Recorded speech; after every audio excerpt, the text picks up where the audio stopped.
महंगाई का संकट गहरा है, लेकिन इसी संकट से हमारे देश को बाहर निकालने के लिए प्रधानमंत्री नरेंद्र मोदी ने यूएई का छोटा दौरा किया, लेकिन बड़े समझौते किए। वही समझौते जो तेल और गैस के मौजूदा संकट से हमारे देश भारत को बाहर निकालने में मदद करेंगे। आज यूएई और भारत के बीच 5 बड़ी डील सील हुई हैं, लेकिन 2 बड़े समझौते एलपीजी गैस और क्रूड ऑयल को लेकर ये समझौते हुए। तेल और गैस पर हुई डील का सबसे बड़ा उद्देश्य है मौजूदा संकट से सबक लेते हुए लॉन्ग टर्म प्लान तैयार करना, ताकि भविष्य में कभी भी ऐसी स्थिति बने और ऊर्जा संकट खड़ा हो तो भारत आसानी से उससे निपट सके। और अंत में तेल और गैस पर भारत और यूएई के बीच हुए समझौते को संकट मोचक क्यों माना जा रहा है? कैसे प्रधानमंत्री नरेंद्र मोदी और यूएई के राष्ट्रपति नाहयान की दोस्ती ने इस समझौते की पूरी स्क्रिप्ट तैयार की है, आइए हम आपको दिखाते हैं।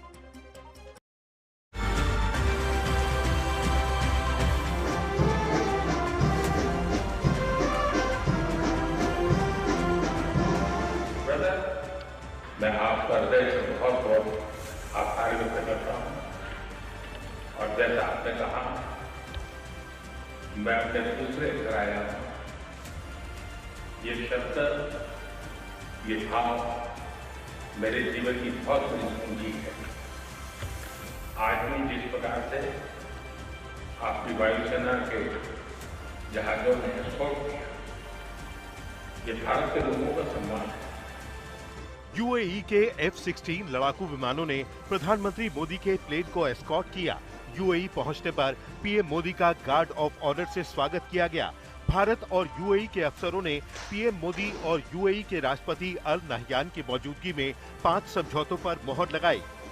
ये तस्वीर भारत यूएई की दोस्ती और पीएम मोदी और नाहयान की पर्सनल केमिस्ट्री की झांकी है। ईरान अमेरिका युद्ध से भारत की एनर्जी सप्लाई चेन बाधित है, तो इसी युद्ध से यूएई का निर्यात प्रभावित है। दोनों ही मुल्कों पर युद्ध की मार है, लिहाजा ऐसे वक्त में पीएम का यूएई दौरा और यूएई के साथ 5 बड़े समझौते होना बहुत अहम है। सबसे पहले समझिए पीएम की 3 घंटे की विजिट के दौरान यूएई के साथ हुए 5 समझौतों में क्या है। नंबर 1, रणनीतिक petroleum reserve.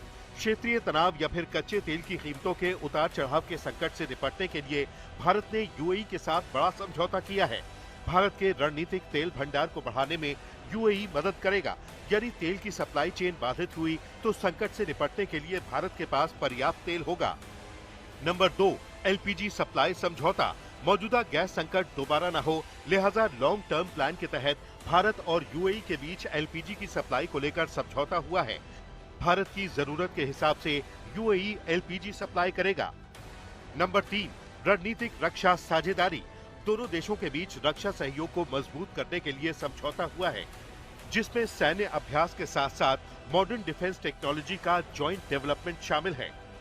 Ship repair cluster. Gujarat के वाडीनगर में जहाजों की मरम्मत के लिए एक क्लस्टर स्थापित करने पर सहमति बनी है। नंबर 5, $5 अरब का निवेश। यूएई भारतीय बुनियादी ढांचे और आरबीएल बैंक में $5 बिलियन का निवेश करेगा। Indian strategic petroleum reserves to a level of 30 million barrels, the establishment of strategic gas reserves in India, and long-term LPG offtake supply agreements. In the field of investment, the UAE has traditionally been a significant investor in India. It's cumulatively the 7th largest investor in India over the course of the last 25 years. 5 समझौतों में 2 समझौते भारत की energy supply के लिए बहुत अहम हैं। Iran और अमेरिका युद्ध के चलते मिडिल ईस्ट से भारत की तेल और गैस की सप्लाई ठप है। भारत तेल तो मिडिल ईस्ट के साथ साथ तमाम मुल्कों से खरीदता है, लेकिन असल संकट गैस का है। ऐसे में 4 यूरोपीय देशों के दौरे के बीच पीएम मोदी ने यूएई का दौरा किया। 3 घंटे रुके, लेकिन 2 समझौतों से तेल और गैस के संकट से निपटने का लॉन्ग टर्म फॉर्मूला निकला। अभी कतर से भारत गैस का बड़ा हिस्सा इंपोर्ट करता है, लेकिन युद्ध के चलते कतर से भारत आने वाली गैस की सप्लाई ठप है। एक वजह ईरान के हमले के बाद कतर के रास लफान में गैस का प्रोडक्शन कम होना, जिसे ठीक होने में अभी 6 महीने लगेंगे। दूसरा, होर्मुज का बंद होना। लिहाजा देश को गैस के संकट से निकालने के लिए भारत ने यूएई के साथ एलपीजी का समझौता किया है, ताकि भारत गैस की डिमांड के हिसाब से एलपीजी की सप्लाई जारी रखे। यानी कतर और होर्मुज के असर को भारत बेअसर कर सकेगा। दूसरी तरफ यूएई ओपेक से बाहर निकल चुका है। अब यूएई पर लगी गैस और तेल उत्पादन की लिमिट हट चुकी है। ऐसे में भारत ने अपने रणनीतिक तेल भंडार को बढ़ाने के लिए यूएई के साथ समझौता किया है। इससे दो फायदे होंगे। पहला, संकट काल में भारत के पास तेल का ज्यादा दिनों का रिजर्व होगा, जो अभी 72 दिन का है। दूसरा, यूएई अपना तेल भारत के भंडार में रख सकता है और संकट काल में भारत से ही अपना तेल सप्लाई कर सकता है। मतलब भारत को भी फायदा और यूएई के लिए भी फायदे की डील। प्रधानमंत्री नरेंद्र मोदी का यूएई का दौरा भले ही 3 घंटे से कम वक्त का रहा हो, लेकिन इसके असर व्यापक भी हैं और दूरगामी भी हैं। प्रधानमंत्री की इस यात्रा के दौरान भारत की ऊर्जा सुरक्षा ही नहीं बल्कि आर्थिक सुरक्षा को मजबूत करने को लेकर भी दोनों देशों के बीच में समझौते हुए।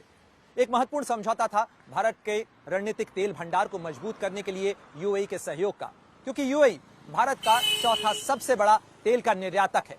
साथ ही एलपीजी की सप्लाई भारत को बढ़ाई जा सके, इसके लिए भी यूएई ने मदद का हाथ बढ़ाया है। भारत के करीब 45 लाख लोग यूएई में रहते हैं, लिहाजा यूएई भारत के लिए निर्यात का भी एक महत्वपूर्ण क्षेत्र है और इसीलिए यूएई का भारत के अंदर $5 अरब का निवेश का वादा करना भारत की अर्थव्यवस्था के लिए न केवल अहमियत रखता है बल्कि दोनों देशों के रिश्तों को मजबूत भी करता है।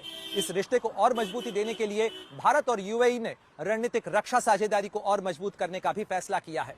बड़ी बात यह है कि यूएई की भौगोलिक स्थिति भी ऐसी है कि होर्मुज बंद रहा तो भी तेल और गैस की सप्लाई बाधित होने का खतरा कम रहेगा।